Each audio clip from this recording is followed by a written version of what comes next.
Welcome back to Podcast Recovery, everyone. We're your hosts, David O. Eric V. And Carly R. It's so much faster in studio. Well, there's no latency. I know. It's fantastic. I love it. Is there a delay on your end, Carly? Like, is it slow, like, hearing us?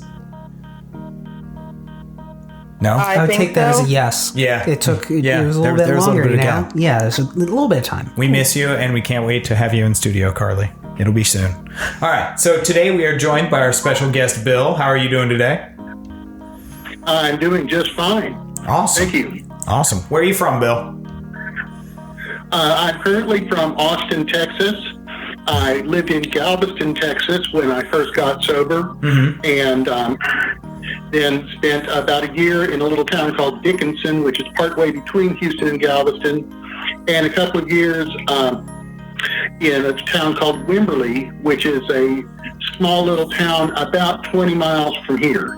Nice. And when were you first introduced to recovery? I was introduced really in a couple of ways. One, several of my friends were in recovery, and at least one of my relatives. And about a month and a half before I actually made it into the rooms, I had someone try a rather heavy-handed 12-step on me. And at the time, it didn't work. But oddly enough, I remembered every bit of it after my first meeting. Nice. So, in some way, it did work. It just took a month and a half to do it. I hear you. And how long have you been sober? I have been sober for 20 years and just about 11 months. Awesome. That's awesome. Well, congratulations. And with all that out of the way, we're going to turn it over to you to share your story with us. So take it away. Thank you. My name is Bill, and I am an alcoholic.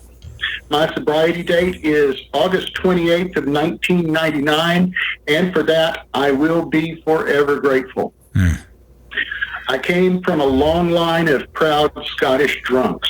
I say that because my father was an alcoholic. His father was an alcoholic. I presume that his father as well. On the other side of the family, there were uncles and aunts and at least one great-grandparent who were also alcoholics, more than one of whom met their end as a result of the disease. But I grew up, I really grew up in a single-parent family. And my parents had been divorced because of my father's alcoholism. And so I had a view of alcoholism based on all the tales that my mother told me about my dad. So as long as I wasn't doing those things, I was probably okay. Now, I had my first drink when I was about 8 years old.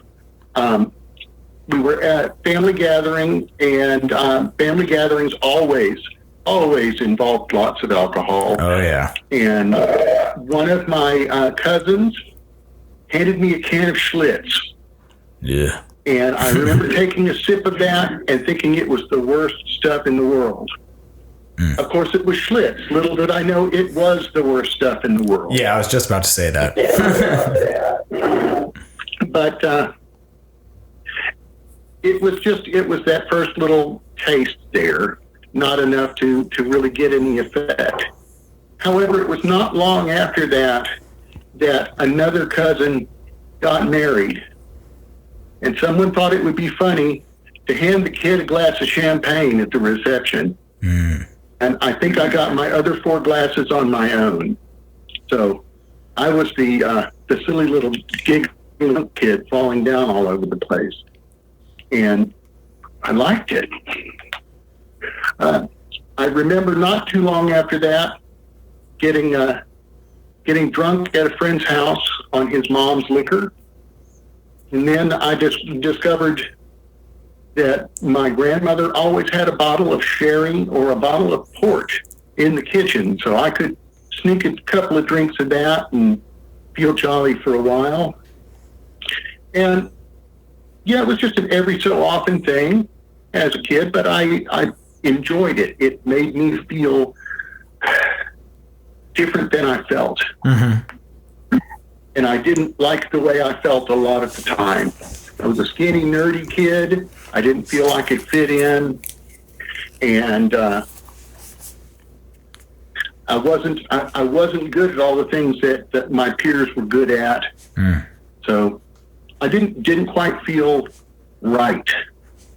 But when I had a few drinks, I felt good. I felt energized and loose, and I got to like that. Mm-hmm. As I got a bit older, I discovered other things, shall we say. Mm-hmm. And I liked them as well. I continued to have drinks when I had them available, but I took to some other things in a very strong way. And I only mention this because it helped me convince myself for quite a number of years that I didn't have a problem with drinking. Mm. I could say, well, I have a few drinks here and there, but mainly I'm just a pothead. Mm-hmm. So it's okay.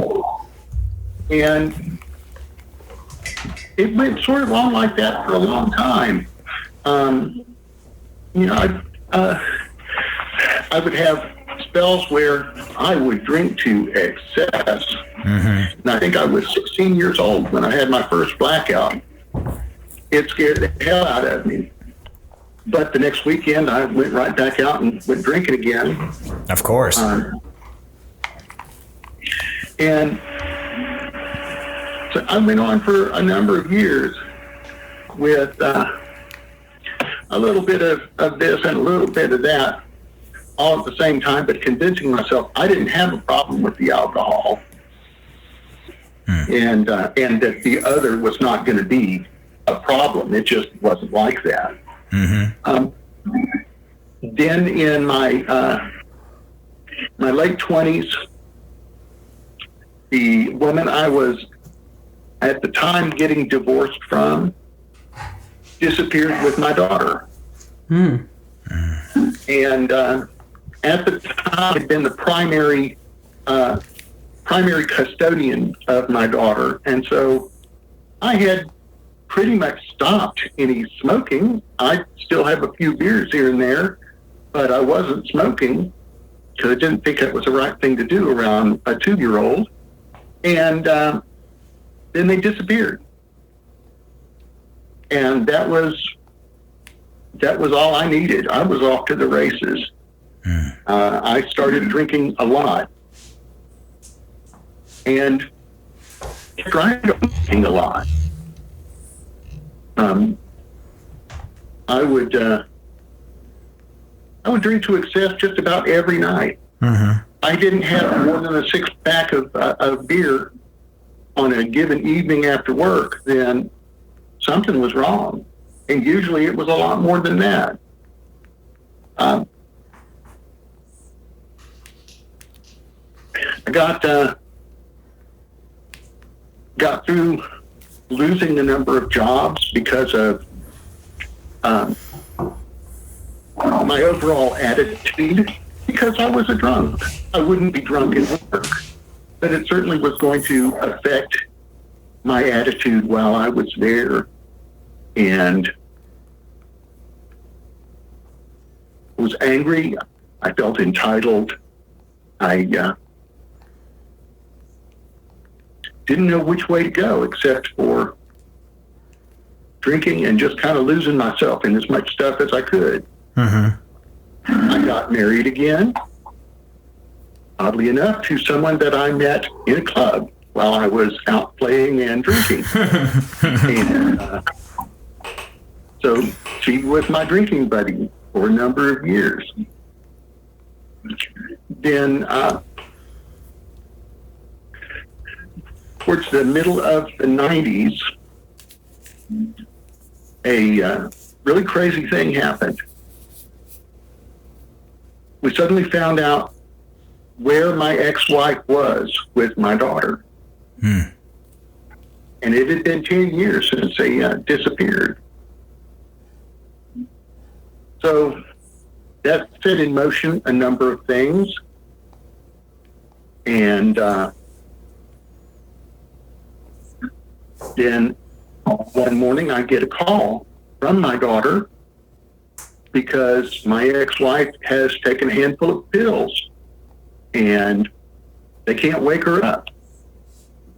She had basically decided that she would commit suicide and her live-in boyfriend would attempt suicide while they had a 12-year-old and a 9-year-old in the house. Whoa. Now, this is kind of a big shock. For one, it meant I had an instant family.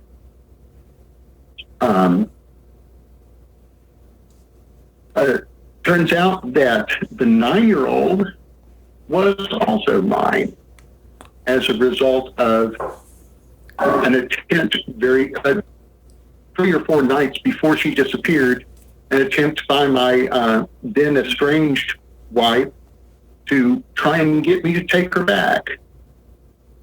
And the disappearance came as a result of that not working. But as I say, I digress. I had an instant family. And I should have been the happiest I ever was in my life. Instead, I felt overwhelmingly guilty because I didn't know if I was going to be a good father. I was guilty for no real reason that my ex had killed herself.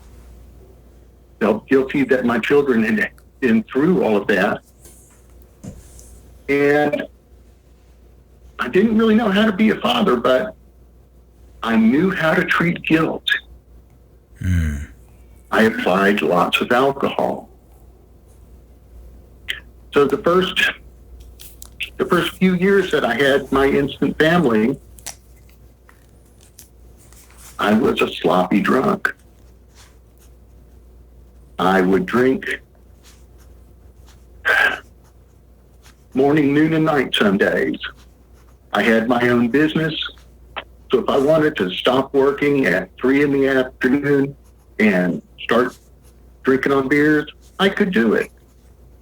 If I wanted to take the day off and fire up the barbecue pit and start drinking beer at 9 in the morning, I could do it. And I did. I would try and moderate sometimes, either by my own desire or by the sternly expressed desire of my partner at the time. And what would invariably happen is I could slow down for a few days. I might even stop for a few days. But if I stopped, I found something else I could do. And then as soon as I started back up again, it was the same as ever. And that went on until the summer of 1999, when things got more and more tense between my second wife and I, and things were tense on one level between my children and I, on another level between my second wife and my children. And one evening, I was sitting at the computer in my office. I had probably had about 10 or 12 beers by that time. I was well into my cups. My wife came in and said something to me, and I screamed at her. I called her several foul names and told her I wanted a divorce. And I went to the other end of the building because we were living in an old church at the time, so there was a lot of space to move around in because of the apartment and the shops and all those. And the next day,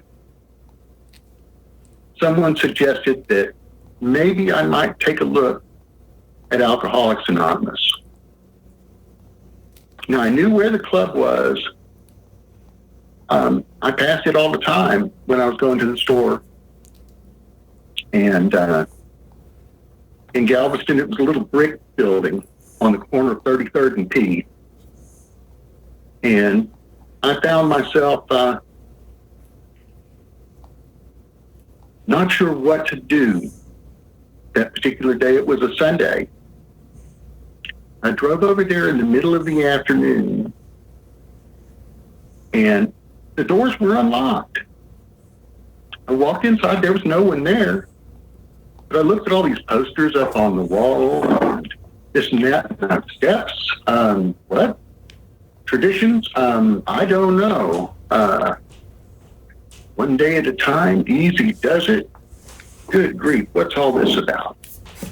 And I turned around and was going to head back to my car, and I probably would have gotten in my car and driven away and not made it back, except this little old man rode up on a bicycle, and he had the biggest smile on his face.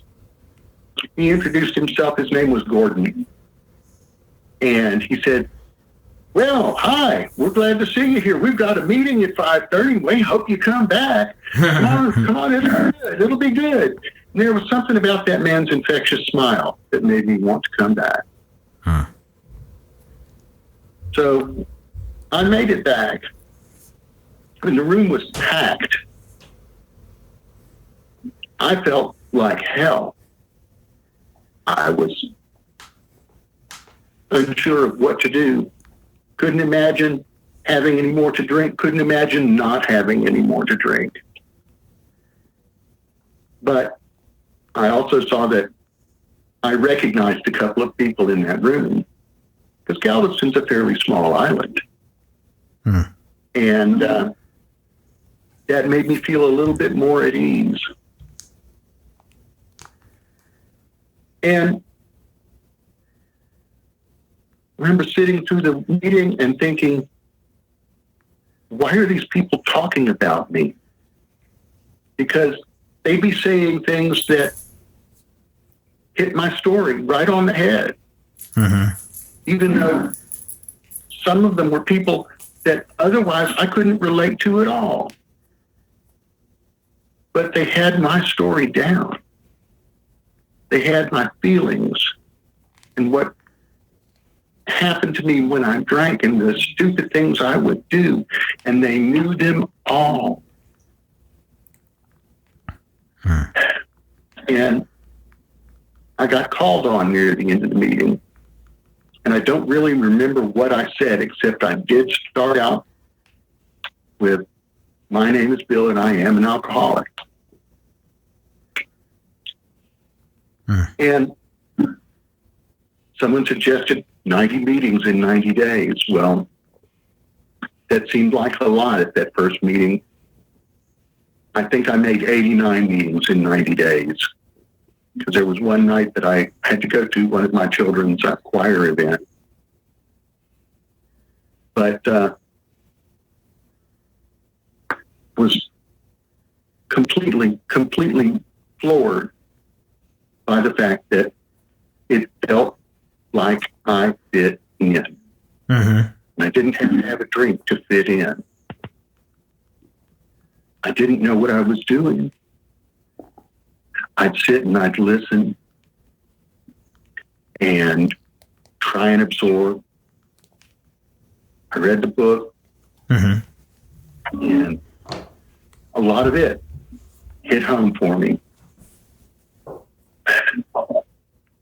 Then about a month in, that particular club had a rule where anyone with more than 30 days sobriety could chair a meeting. And a month in, one of the regulars called me out at the beginning of the meeting and said, "How much time do you have?" And I said, "I have as of yesterday." He said, okay, you're taking this meeting spot next week. And I knew the format, but I didn't have a clue what I was doing. And it turned out for me, that was good, because I would sit down to start a meeting and I'd talk about what was on my mind. And I had a room full of people either telling me I was going in the right direction or that I was full of it and why, and where I could go with what I was thinking. And it helped me grow a lot in those first months, to where I really enjoyed chairing a meeting once a week. I have been blessed that I've only gotten one desire check in my 20 plus years. And it wasn't all through any means of mine. If I had had strong desire to drink in those first months, I don't know that I could have stopped. But a higher power lifted that obsession from me until I was able to at least begin to deal with it. I remember being about 3 years in, the first time I had a strong desire to drink. I had been in a big argument with someone close to me, and I had left to go to my sponsors. And the entire way to my sponsors, I'm thinking, what I really want to do is stop at this little corner store here and grab a six-pack and just go off somewhere. And on my other shoulder was this little creature that kept going, no, you're not going to stop. You're going to drive straight over there. He's got coffee. You just keep driving. Don't stop. And I didn't stop. I made it over to my sponsors. We sat and talked for hours, and the obsession was lifted. I have found in the years since that I don't have trouble being around alcohol. I still have family members who drink alcohol like normal people. And I have no problem being around them. They know that I'm in sobriety. They know not to offer me. When I'm offered drinks, I simply say, no thanks, I am allergic. Nice. I've been very fortunate to have been part of several extremely good groups in the course of my sobriety. My first group, of course, was the 33rd Street group in Galveston, which it was a group of people I would never have imagined to sit in the same room together, because you had street people, you had lawyers and doctors, you had businessmen, you had longshoremen and sailors, and ex-cons. There were people in those rooms that scared me until I heard them talk. I came to learn that I have to keep an open mind, because I never know who is going to have my next lesson. I have found lessons from convicted killers. I have found lessons from people who just crawled out from under a bridge,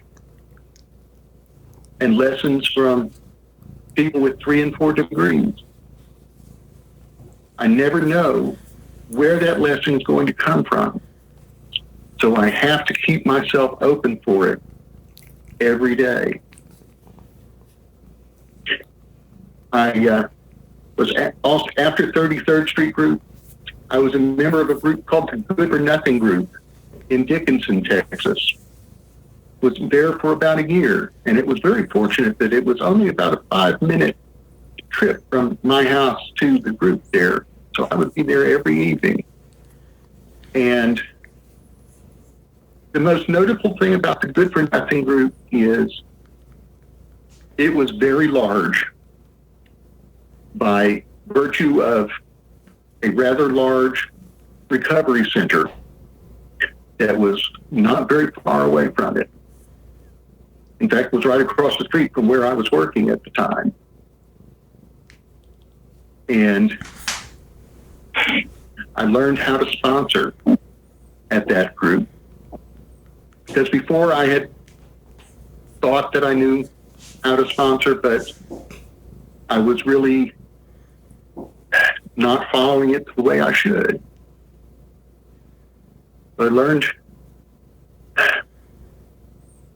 I learned through guiding some people who really had the willingness to get this right, that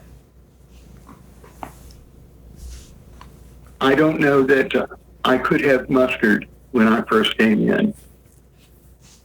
People who wanted this so bad that there was nothing that was going to stand in their way. And I grew a lot. I had one or two instances in the course of that year in Dickinson where, again, if I had found myself stopping between point A and point B, I would have gotten a drink. But that little guy on my shoulder kept saying, "Don't stop. Just keep going. You'll make it there fine. They have coffee. They have soda. You'll be fine." And I've got to keep listening to that little guy, because guy on the other shoulder, he has the bad ideas.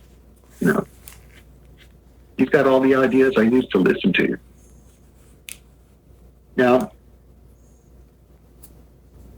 my current home group is a group called the River Group in San Marcos, Texas, which is a pretty amazing group of folks. It's a nice combination of old-timers and youngsters, because we've got a university right there.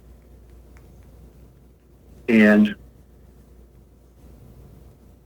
again, you get a lot of lessons from people you don't expect to get lessons from. Now, I confess, angered a number of people at the River Group in the past, because I had a habit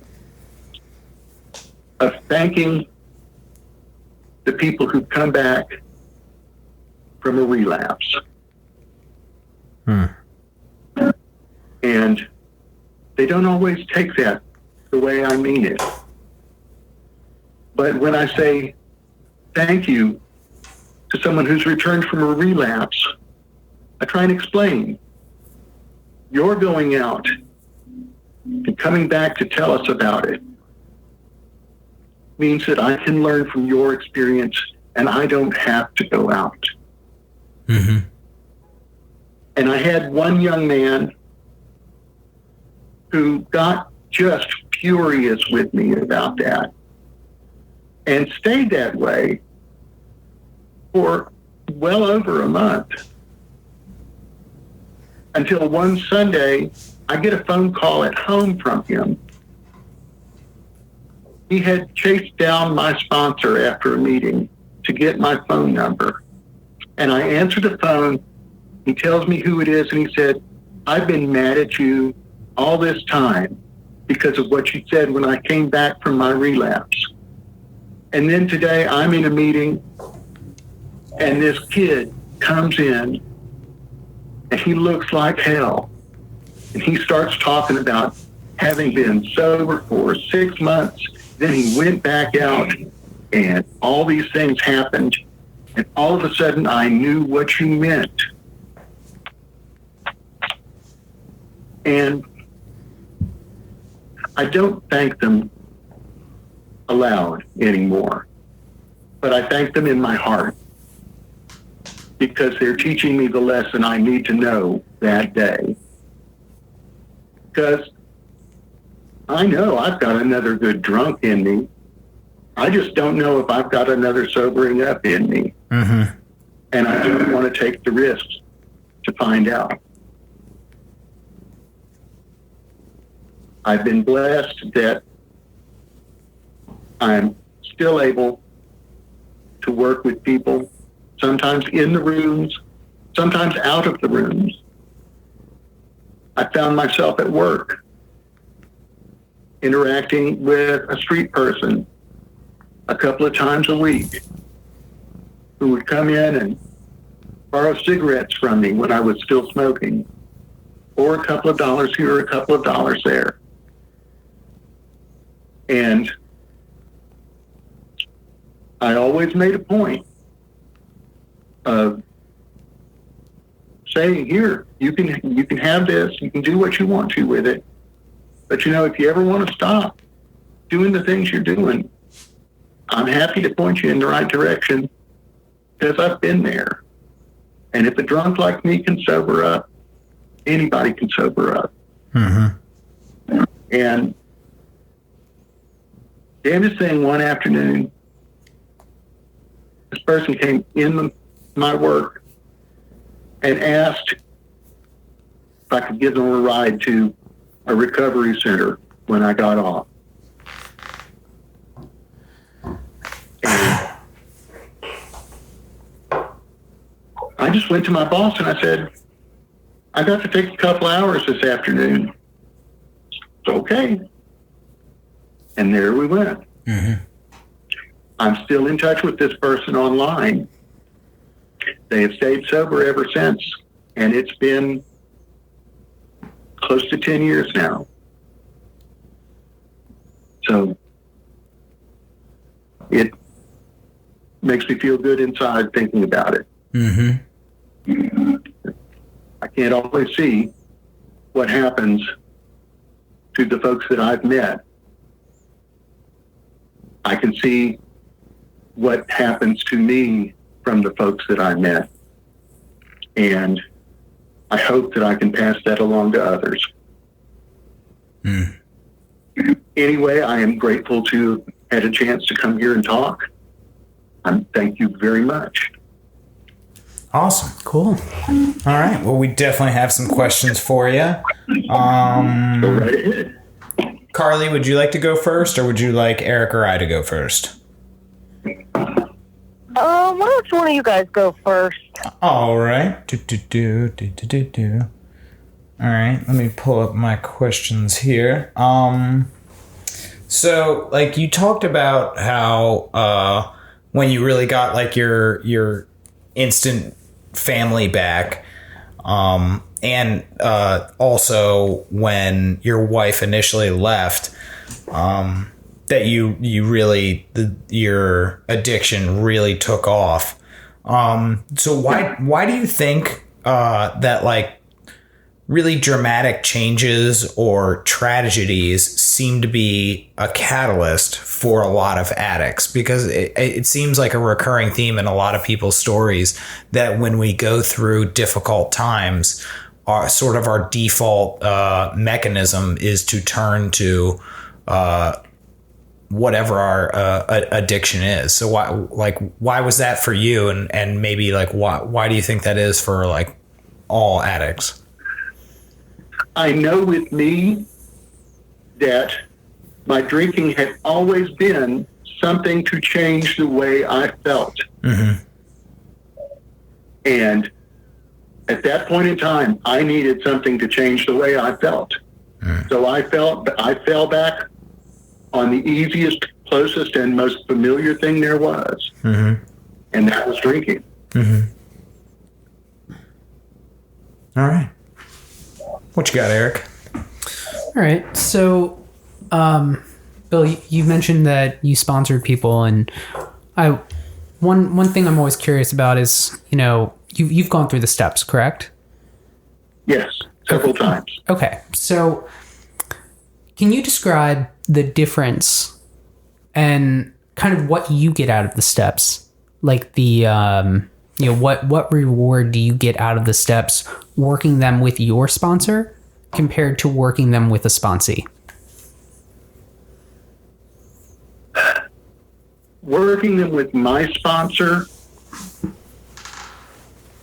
I always find myself learning more about myself that I didn't really understand before. No matter how much I think I know myself, there are always little layers to be peeled away that someone else can see, but I keep hidden.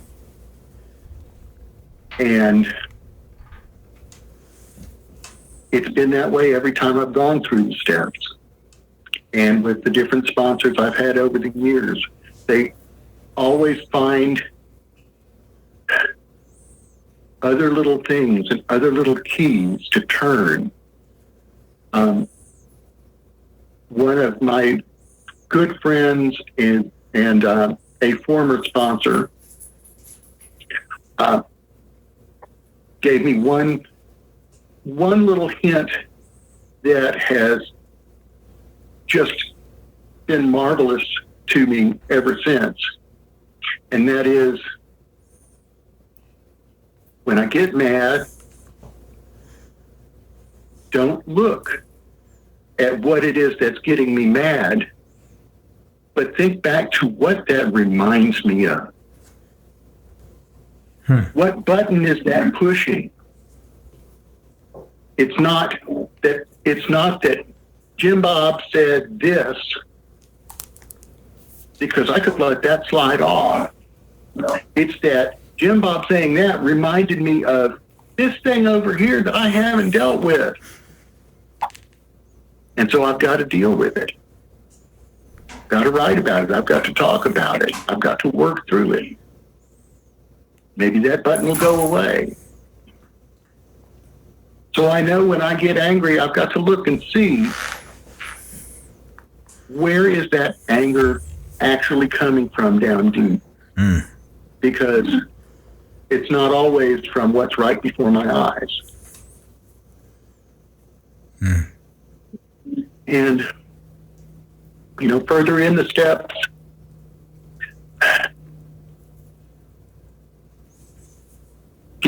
working further gets rid of a lot of fears I have.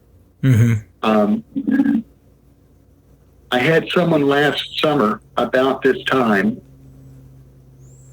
that I had steadfastly avoided making amends to for obviously close on 20 years. And I just had the feeling this person was not going to want to hear word one from me. And that trying to make amends would do more damage than good. Would possibly hurt that individual. And I put it off and I put it off. And something told me on a trip to Galveston last summer, just make the call. And I did. And we had actually a very relaxed and comfortable conversation. And my amends were accepted. And there was no harm on either side. So, learning about myself and learning how to get rid of my fears, I think, are the biggest things that I get from working through the steps with my sponsor.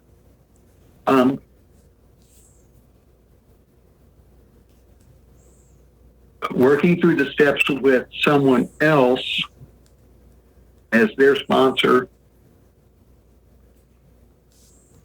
opens my mind.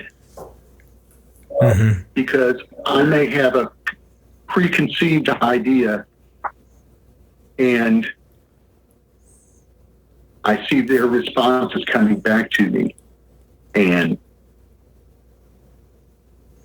it opens up different channels. I was speaking about willingness earlier, and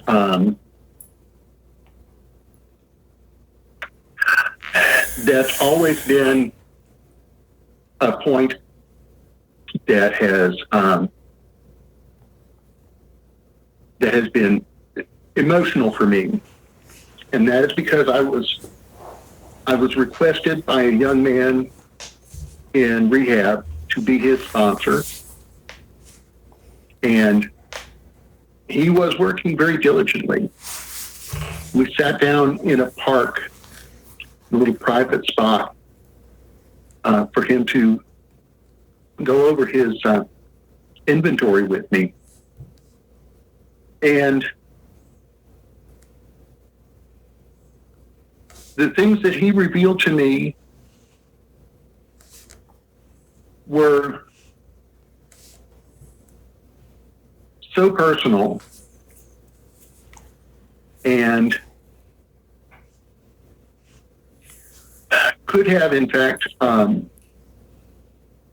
could have resulted in his loss of freedom.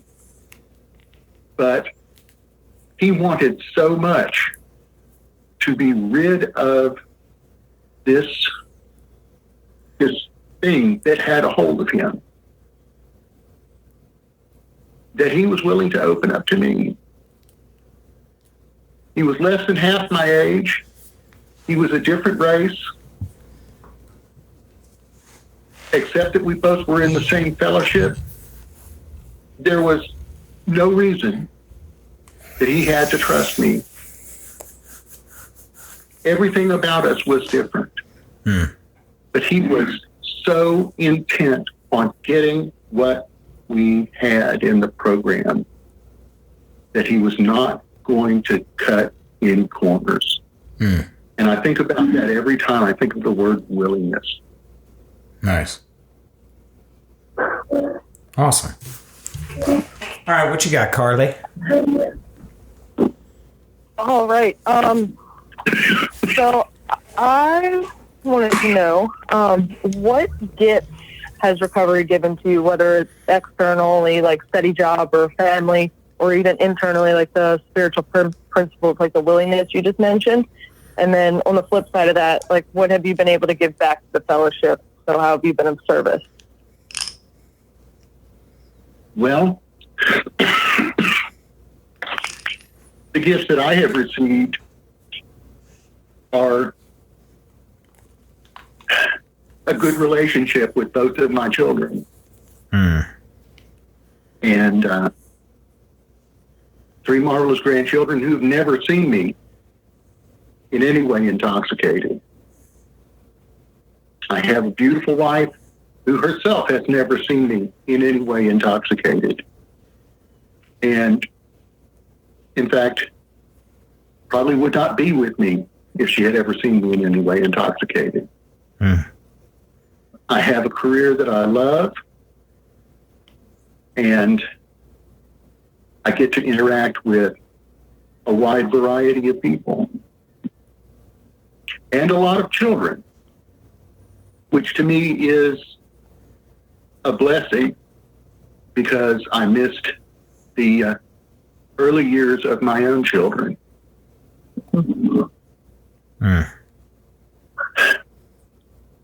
Also in my job, like I said, I get to interact with a lot of people that might someday make it to this program. I was encountering a few months back a gentleman who was more than a little intoxicated on a bottle of vodka. And he and one of my coworkers had gotten into a verbal altercation, and I was able to step in and start talking to him and explaining to him calmly that, you know, we wanted him there, but as long as he was intoxicated like that, he couldn't be there. Mm-hmm. He said, well, I'm a drunk. This is what I do. And I said, I understand. I've been there. And I spoke calmly to him. I addressed him as sir. And by the end of about 10 minutes, he was very calm. He got up and left the building.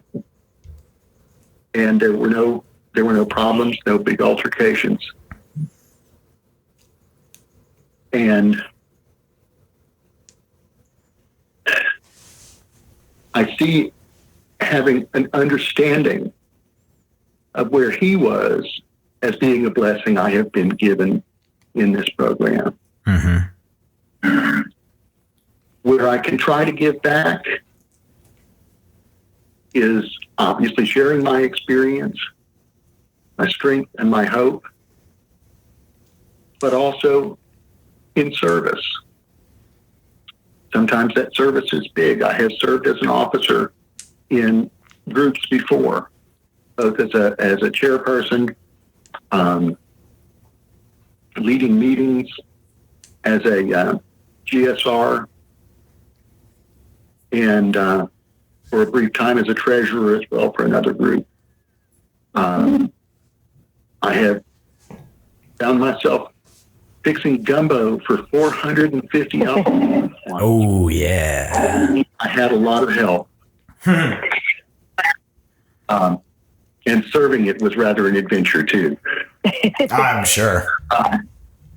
I found that I know a cake recipe that alcoholics will devour in an instant on birthday night. Is it rum cake? So, no, it's actually, I could see that going over well, yes. It's called Pig's Pickins. You take a butter cake mix, and instead of the water that the recipe calls for, you use an entire can of mandarin oranges, juice and all. Oh, wow. You got a full stick of butter, 3 eggs, and a can of mandarin oranges. Then that cooks up. That's real moist. It has all these chunks of oranges in it.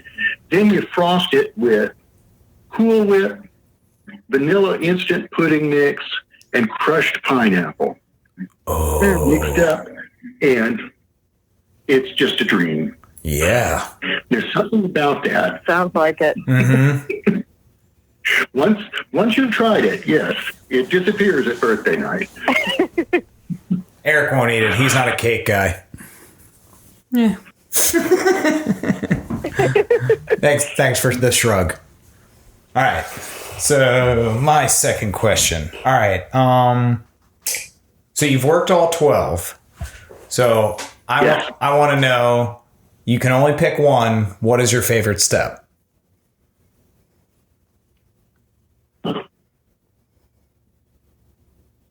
Ooh, he's thinking. Or we lost him. You still there, Bill? Sharing my inventory with my sponsor. So 5? At first, it scared the hell out of me. But then I realized that was one of the real keys to this program, is sharing it with someone who can look at each bit and help me understand where in my head this is coming from. Mm-hmm.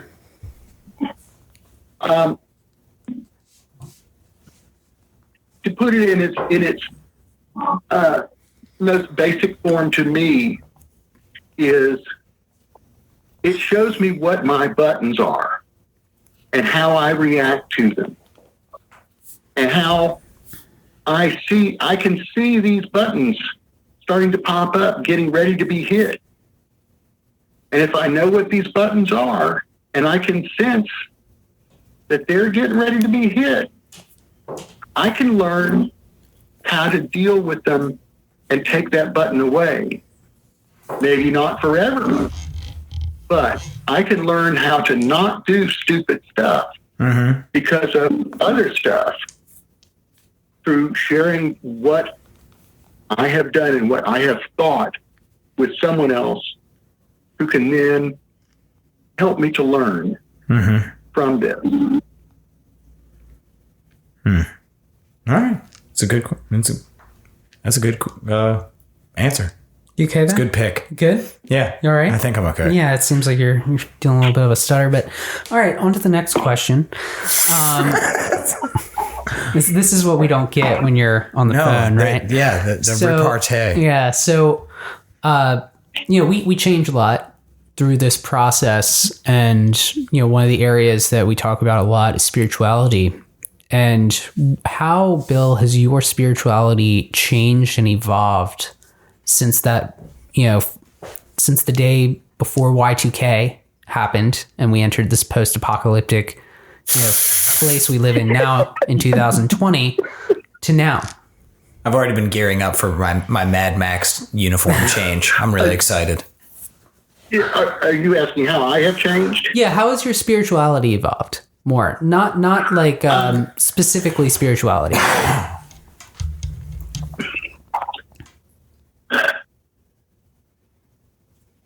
I am a lot calmer, a lot more reasoned than I ever was before.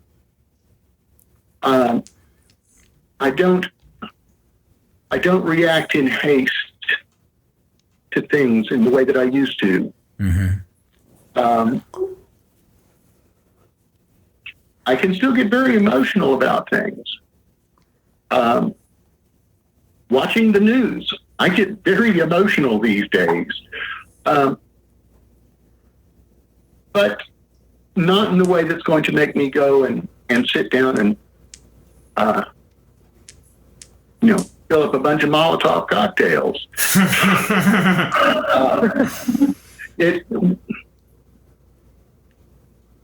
I'm much calmer. It is very, very difficult to get me angry, which is a good thing because I was a very angry young man. Yeah. And now I'm a much calmer old man. And I can't ascribe that to anything but working the steps, learning how to see and to deal with my emotions and with the peculiarities of where my brain wants to take me sometimes. I can find myself seeking solutions instead of jumping into problems. And that itself may be the largest of the changes I've seen. Awesome. All right, Carly, back to you. What you got? All right.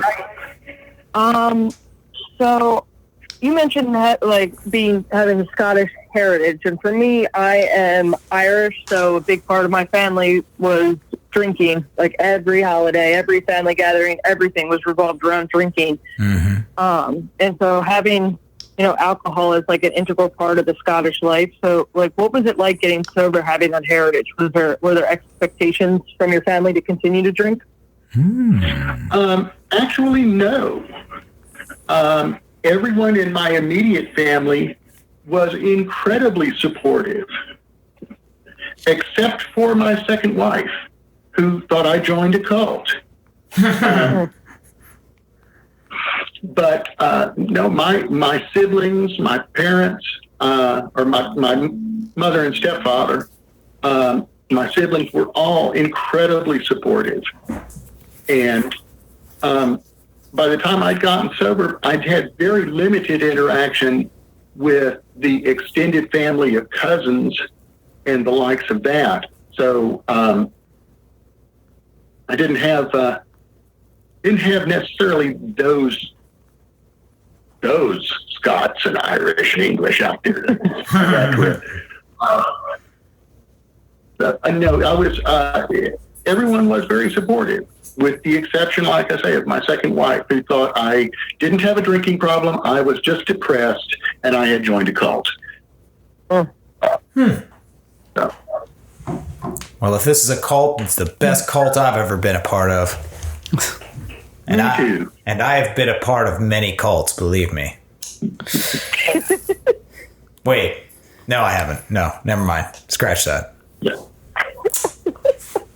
That was some other guy. Yeah, that was a different David. Different David, different amount of Kool-Aid. Wasn't that definitely not me. Do you have any more questions? I am He was out. dead when I got there. Yeah. All right. I don't think. Do you have any more questions, Carly? I am out of questions. Nope, I'm good to go. All right, Eric. You can see it now. You can see the thumbs up. I can see the thumbs up. You can see I'm me. very happy. I mean, we're like 8 feet apart, probably. I know, but it's magical. It's so awesome. All right. Well, we would like to thank our guest, Bill, for joining us this evening. Golf clap. Oh, thank you very much. Absolutely. And we're going to give you a quick minute to talk to everybody who's listening out there, anybody who's struggling and needs to hear that extra little oomph, that little extra message of hope. What do you have to say to them? Well, if you don't feel like you fit in, if you think that without having a drink or lighting up a joint or doing any one of different things, that you just can't be normal or be like everybody else, well, come into the rooms and you find people that you don't think are at all like you are just like you. Mm-hmm. You can learn lessons from people who might scare you until you get that lesson. Mm-hmm. People who you might have looked down on until you get that lesson. People who you thought, well, they're up there, they're not going to pay attention to me, until you got that lesson. Mm. And you realize we're all in that same boat. Yeah. And we're all in the boat. We all get to row, and we will make it to land. Mm. That's pretty much what I've got this evening. All right. Perfect. Love it. Awesome. All right. Well, we would like to thank you again. And here at Podcast Recovery, we are aiming to expand the scope of support for recovering addicts. Accessibility and convenience of helpful services is paramount to combating addiction. We work to bring the message of recovery to every addict, wherever and whenever it is needed. We believe that a powerful voice of recovery should be obtainable, practical, and at the touch of a button. Every addict deserves to hear a message of hope, and Podcast Recovery is here to provide it. All right, everybody, thanks for joining us. Make sure you go check out all of our episodes on podcastrecovery.com, and you can also get more information about Eric, Carly, Allie, and myself. Check out our Facebook, our Twitter, Instagram, our YouTube channel. If you want to help us get new mic stands and some extra equipment around here because you love us so much, check out our Patreon, our Venmo, our PayPal, and support your local podcast. But most importantly, everybody, stay safe, stay clean.